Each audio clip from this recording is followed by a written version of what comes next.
Olá, queridos amigos que são os acompanhantes da nossa saga maravilhosa do livro Atos dos Apóstolos, que hoje finalmente chega ao seu último capítulo. Veremos o que acontecerá com Paulo e esses últimos momentos. Então, na última vez, o capítulo 27 é muito emocionante, é muito dramático, porque narra toda a viagem de Paulo, desde que ele sai lá da Cesareia, de barco, né? E isso se aproximando do final do ano, ao inverno, e ele está sendo mandado para Roma. Só que ele não consegue passar pelos principais pontos do mar sem que antes pegue os ventos do inverno que vêm lá de baixo do continente, passam pela África e sobem ali com muita violência pelo meio do Mediterrâneo. E aí justamente a embarcação é pega quando deixa de ter por trás o litoral, a terra, e ela ganha uma projeção, ela passa justamente num canal de vento que tem todo o mar Mediterrâneo lá para trás, ali para a direção da Itália.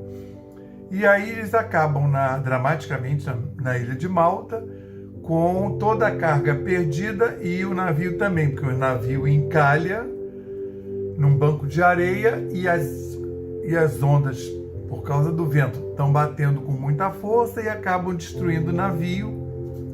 E todo mundo cada um pega um pedaço do navio, e quem não sabe nadar, e os que sabiam nadar foram em direção a uma enseada, né?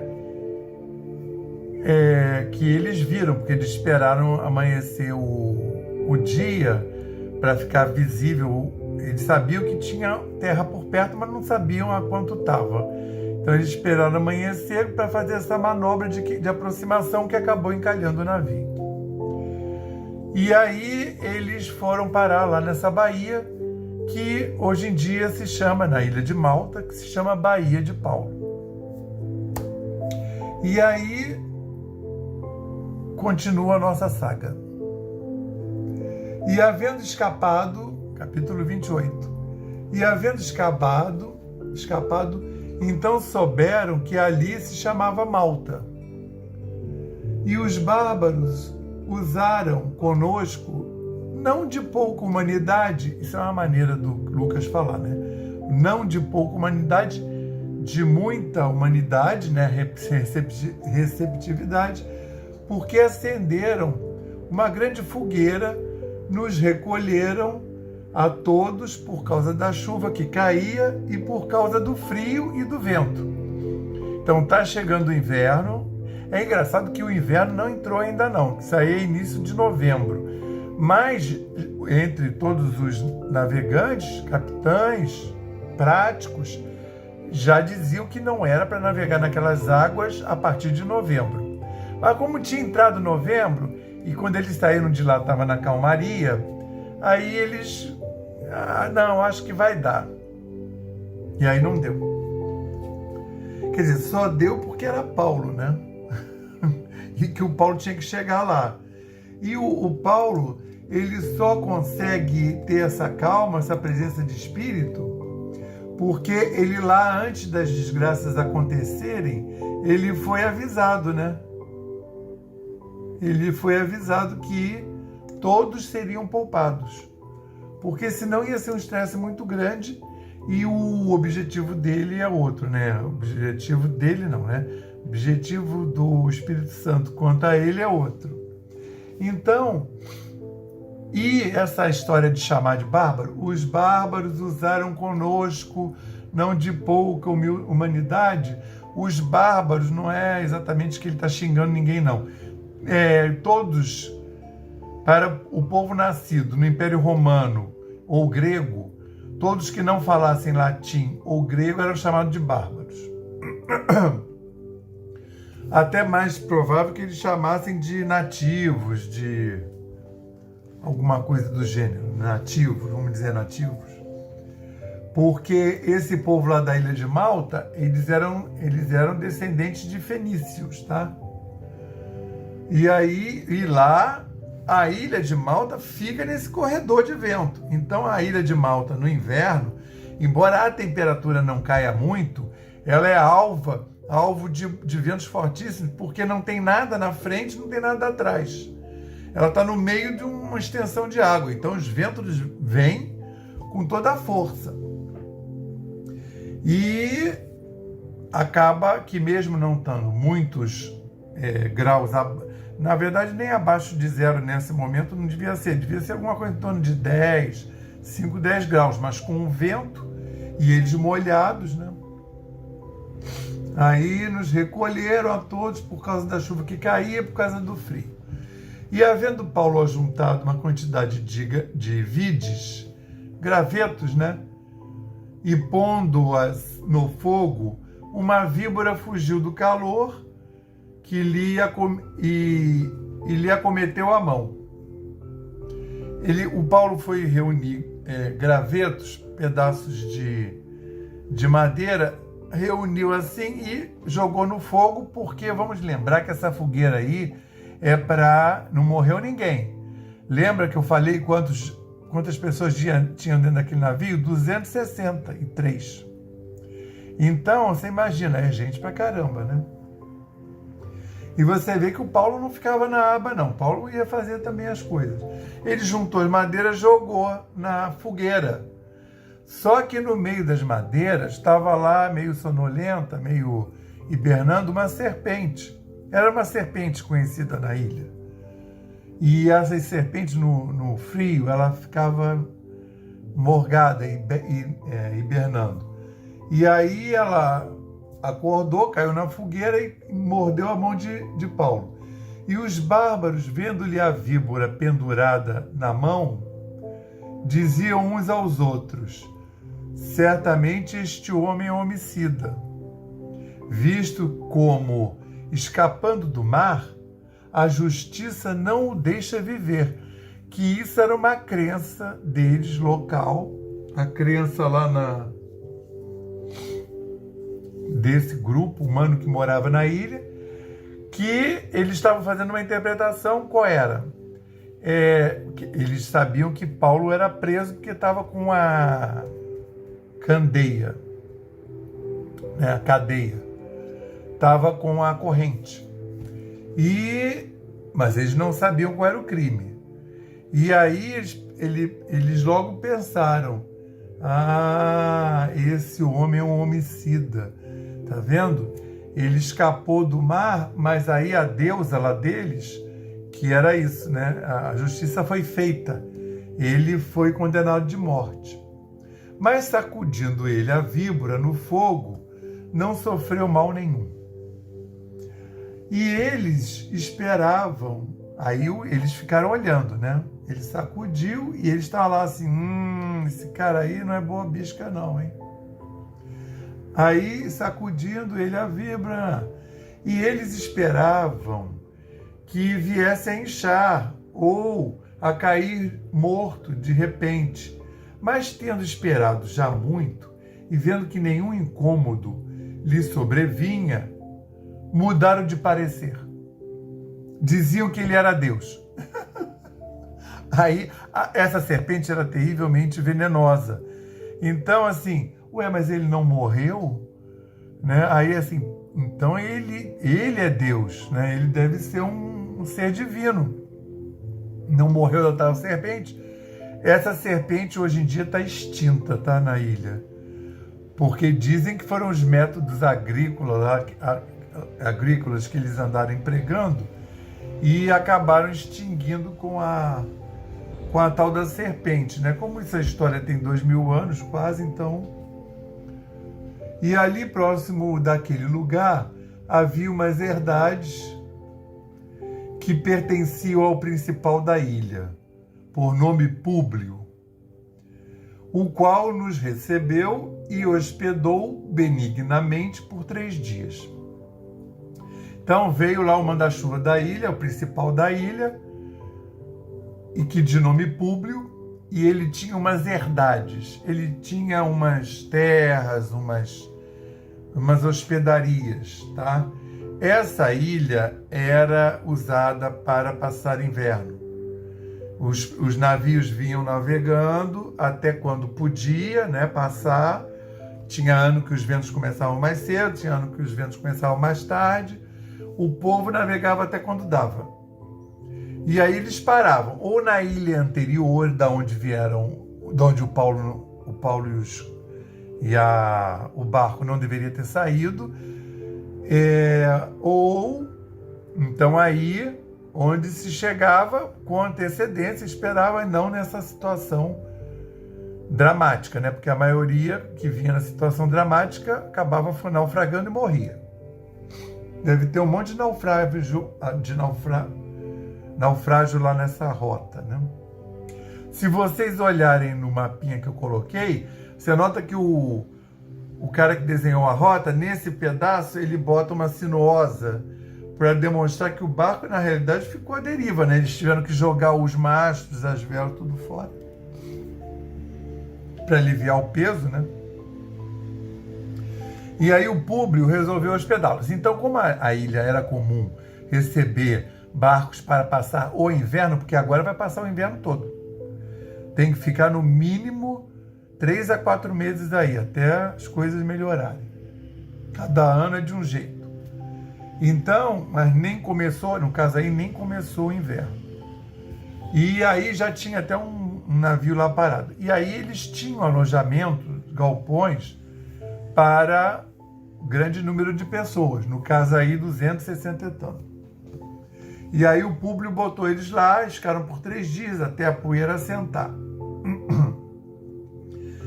E aconteceu de estar de cama, enfermo, de febre e disenteria, o pai de Públio, que Paulo foi ver, e havendo orado, pôs as mãos sobre ele e o curou. Aí o Paulo começou a exercer o seu mistério. Feito, pois, isto, vieram também ter com ele os demais que na ilha tinham enfermidades e sararam. E aí ficou meio sobreposto, diz quais são as enfermidades, que Paulo também está acompanhado de Lucas, que Lucas é médico. Então eles ficaram retribuindo, e retribuindo mesmo, porque quando eles foram acolhidos, os caras não sabiam o que eles estavam acolhendo. Inclusive olharam aquelas correntes e acharam, isso daí é fria, né? É soldado e prisioneiro, além da tripulação. Mas eles foram gentis sem que eles soubessem quem eram as pessoas. Paulo, então, começou a retribuir, a fazer o mistério dele, e o Lucas também. Ainda mais que esse negócio de disenteria, a própria descrição é de Lucas, que era médico. Está dizendo que eles estavam com disenteria.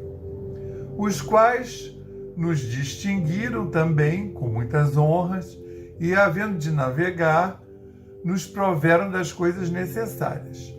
E 3 meses depois partimos no navio de Alexandria, que invernara na ilha, o qual tinha por insígnia Castor e Pólux, que eram os deuses da navegação. Eles ficaram lá, então começou a ter uma interação deles, ficaram 3 meses, bondade, né? Que logo, quando chega fevereiro, não está tudo bom ainda para navegar. Provavelmente ficaram mais. E os caras encheram lá o navio de Alexandria, que aceitou levá-los, né? Que ia para Roma, para o continente. Não ia para Roma diretamente, mas ia para o continente. Parece que tinha um dispositivo que, quando as pessoas iam para Roma, os navios não podiam recusar. né? Ainda mais que era o centurião, com os soldados, com os prisioneiros. E chegando a Siracusa, ficamos ali 3 dias. Aí Siracusa já está lá na Sicília, de onde, indo costeando, viemos a Régio, e soprando um dia depois, um vento do sul, chegamos no segundo dia a Puteoli, que aí já está no continente, né? Na Itália, onde, achando alguns irmãos, nos rogaram que por 7 dias ficássemos com eles e depois nos dirigimos a Roma. Então ele encontrou na cidade uma comunidade cristã, tá? E calhou que o tribuno, o centurião, tinha que resolver negócios nessa cidade. E de lá, ouvindo os irmãos, novas de nós, nos saíram ao encontro de Ápio e as 3 ventas. E Paulo, vendo-os, deu graças a Deus e tomou ânimo. É engraçado, ficamos ali 3 dias.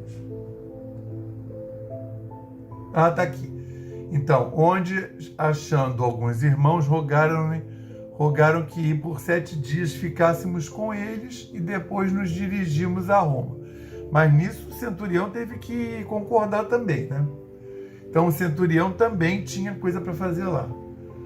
E logo depois que chegamos aí, e de lá, ouvindo os irmãos novas de nós, tinha fluxo, porque isso daí já vão entrar na famosa Via Ápia. E aí tinha gente indo e vindo. Esse povo não andava por qualquer lugar, não. Tinha estrada estabelecida, como tem hoje as BRs e tudo.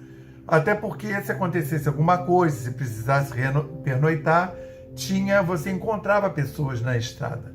E a intercomunicação era feita através das pessoas que iam e vinham.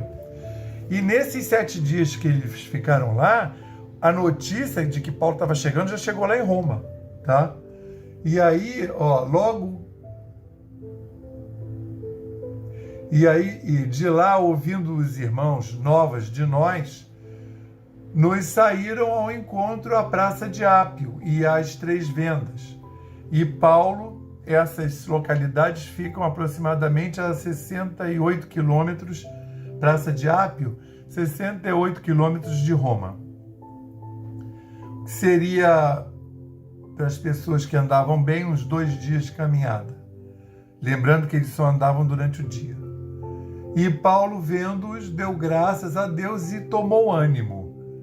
Né? Porque imagina, Paulo está vindo lá daquela pirambeira. E logo que chegamos a Roma, o centurião entregou os presos ao capitão da guarda, mas a Paulo se lhe permitiu morar por sua conta à parte com o soldado que o guardava. Então, assim, Paulo está tendo um recebimento diferente. Primeiro que ele está com a carta, imagina, a gente não sabe o conteúdo da carta lá do Festus. Mas Festus não tinha nada para colocar na carta, só que ele estava sendo acusado pelos judeus, que estavam enfurecidos com ele, e, sob o ponto de vista de Roma, ele não tinha nenhuma condenação de morte. Foi isso que estava escrito na carta. Mas o próprio atestado do centurião, do Júlio, né? Aí o Paulo foi conduzido, né? Foi permitido que Paulo morar por sua conta à parte, com o soldado que o aguardava. Aí puseram um soldado lá, para não virar bagunça, né? No início, o soldado ficava preso a ele com corrente, mas isso não deve durar muito. E aconteceu que 3 dias depois, Paulo convocou os principais dos judeus e juntos eles lhes disse: homens, irmãos, não havendo eu feito nada contra o povo ou contra os ritos paternos, vim contudo preso desde Jerusalém, entregue nas mãos dos romanos. os quais, havendo-me examinado, queriam soltar-me, por não haver em mim crime algum de morte. Mas, opondo-se os judeus, foi-me forçoso apelar para César, não tendo, contudo, de que acusar a minha nação. Então ele apelou a César para escapar dos judeus, mas ele não tem nenhuma reclamação contra os judeus, né? Bondade dele. Só que os judeus estavam fazendo falso testemunho para tentar matá-lo. Era só essa a questão. Mas ele não ia falar isso para a comunidade de Roma, que conhece ele pouco, supostamente, né? E é claro que a comunidade já ouviu falar dele. Então é chato você chegar falando mal da matriz. Aí ele está pegando leve. Por esta causa vos chamei, para vos ver e falar, porque pela esperança de Israel estou com esta cadeia. Ou seja, eu estou trabalhando em prol do nosso povo, de Israel, desse porvir da igreja, do Cristo anunciado, do Messias que tinha sido anunciado lá no Velho Testamento. Então eles lhe disseram: nós não recebemos acerca de ti carta alguma da Judéia, nem veio aqui algum dos irmãos que nos anunciasse ou dissesse de ti mal algum. Mentira. O Paulo já endereçou carta para eles. Então eles estão dizendo que eles nem conhecem o que é cristianismo. E é muito pouco provável. Você lembra que os principais lá de Jerusalém derrubaram antes do Festo, o Félix, escrevendo carta para Roma? Então é difícil que eles nunca tivessem ouvido falar. Mas eles também estão querendo pegar leve e, no entanto, bem quiséramos te ouvir. Ouvir de ti o que sentes, porque quanto a esta seita, notório nos é que em toda a parte se fala contra ela. Como é que não sabiam quem era? Essa seita é o cristianismo. E que eles já sabem que aonde vai Paulo pregando o cristianismo, em toda a parte se fala contra ela, mas fala contra ela os principais do tempo, os fariseus. Então eles já foram informados, sim, porque o povo, uma parte grande dos judeus, aderia, né? E havendo-lhes eles assinalado um dia, muitos foram ter com ele a pousada, aos quais declarava com um bom testemunho o reino de Deus. Aí, num outro dia, depois que se conheceram, tinha um lugar que não era nem a casa que Paulo alugou, nem o lugar lá deles. O Paulo não ia na sinagoga. Alguns dizem que era por causa da prisão do romano, né? Agora, que prisão? Agora, pode ser o seguinte: o Paulo estava atado ao soldado romano e o Paulo não ia poder entrar na sinagoga com um não circunciso, entendeu? Então também pode ser por isso. Marcaram no outro lugar e Paulo disse a respeito da seita. E havendo-lhes assinalado um dia, muitos foram ter com ele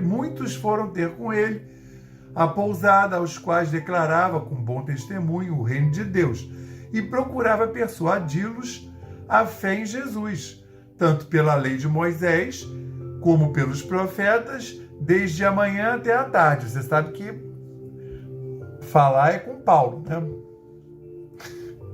E alguns criam no que se dizia, mas outros não criam. Qual é a novidade, né? Sempre foi assim.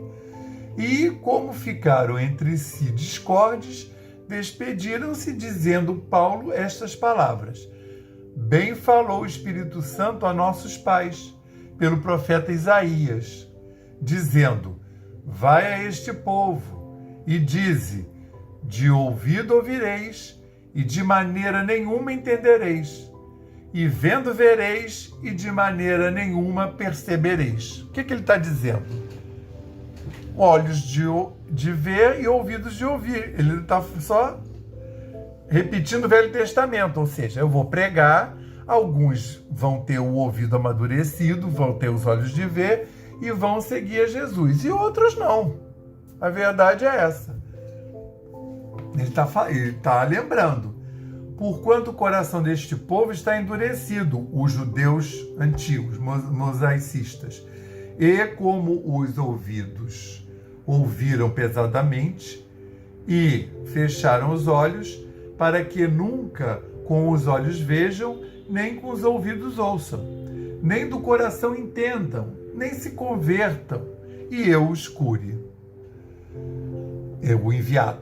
Seja a vós, pois, notório que esta salvação de Deus é enviada aos gentios, e eles a ouvirão. E, havendo ele dito estas palavras, partiram os judeus, tendo entre si grande contenda, os que acreditaram e os que não acreditaram. E Paulo ficou 2 anos inteiros em sua própria habitação, que alugara, e recebia todos quantos vinham vê-los. Ele não ia na sinagoga, pregando o reino de Deus e ensinando com toda liberdade as coisas pertencentes ao Senhor Jesus Cristo, sem impedimento algum. E assim termina. E aí muitos consideram frustrante a maneira como Lucas termina essa narrativa. Então, assim, muito se diz, né, sobre isso. Disseram, uma das suspeitas é o seguinte: o Paulo ficou lá 2 anos. Ao final de 2 anos, ele não foi condenado, não, ele foi solto. Isso é quase unânime agora. Ele não morre aí ainda, não. E aí ele é solto, ele anda e prega por toda aquela região ali em volta de Roma. E tem um outro acontecimento, e 2 anos depois, ficou 2 anos, foi solto. Ficou mais 2 anos pregando, solto, andando. E aí ele é preso de novo e mandado para Roma. E aí, nessa segunda vez, nesse segundo julgamento, é que ele tem o decreto de morte. Então, e eu estou falando 2 anos é o que se estima, tá? 2 anos andando. E aí, o que se acha é o seguinte, que Lucas ia escrever um segundo Ato dos Apóstolos, tomo 2, que seria o Paulo a partir de Roma, a pregação dele durante 2 anos em Roma, depois 2 anos andando por lá, até a morte. E aconteceu alguma coisa que Lucas acabou não escrevendo, porque durante esses 2 anos que Paulo ficou em Roma, suspeita-se que o Lucas foi recolhendo todo o material e ele tenha escrito Atos dos Apóstolos aí nesses 2 anos, convivendo com Paulo. Que várias das cartas, Lucas está lá ainda, entendeu? Então, tem outras considerações que sedimentam essa hipótese, que estão nos prólogos das cartas, tá? Então, eu queria anunciar para vocês que eu estou pensando em fazer uma outra série, que seriam as cartas de Paulo, que vai me dar um trabalho razoável para estudar, são 14, e aí é uma série para ser lançada ano que vem, tá? Então, agora vai ficar todo mundo roendo as unhas, porque o que acontece? Muito do que a gente viu aqui em Atos dos Apóstolos tem desdobramento nas cartas. A gente viu sob um ponto de vista de Lucas narrando. E aí na carta, às vezes tem o mesmo acontecimento com Paulo contando para as comunidades. Né? Não fofoca, nem nada muito destrinchado, mas tem um aporte de outras informações, entende? Então, é muito interessante, porque eu fico imaginando, eu e todo mundo aí que estuda isso, né? Se Lucas tivesse escrito o segundo volume de Atos dos Apóstolos, quer dizer, no caso aí, também pode ser por isso, né? O nome Atos dos Apóstolos foi dado a posteriori. Então, nesse caso, já seria os Atos de Paulo, né? Porque se a gente notar, o próprio Atos dos Apóstolos, a partir do capítulo 12 e 13, ele vira os Atos de Paulo, né?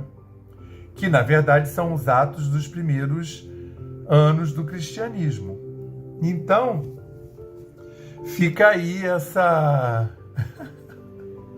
fica aí o lançamento dessa ideia para que vocês já fiquem aguardando na paz do Cristo. Que Deus abençoe abundantemente a todos que acompanharam essa saga e que nós, Senhor, possamos, nosso dia a dia, carregar esse espírito de Paulo conosco, que nós possamos, na nossa vida diária, no nosso fazer, pregar o Cristo vivo, pregar o Cristo no nosso dia a dia, mas não falando, né? É no nosso fazer, né? Como os primeiros cristãos eram distinguidos do resto da população, que era nas suas práticas, né? Que Deus nos abençoe abundantemente, agora, hoje e sempre, graças a Deus. Grande abraço a todos.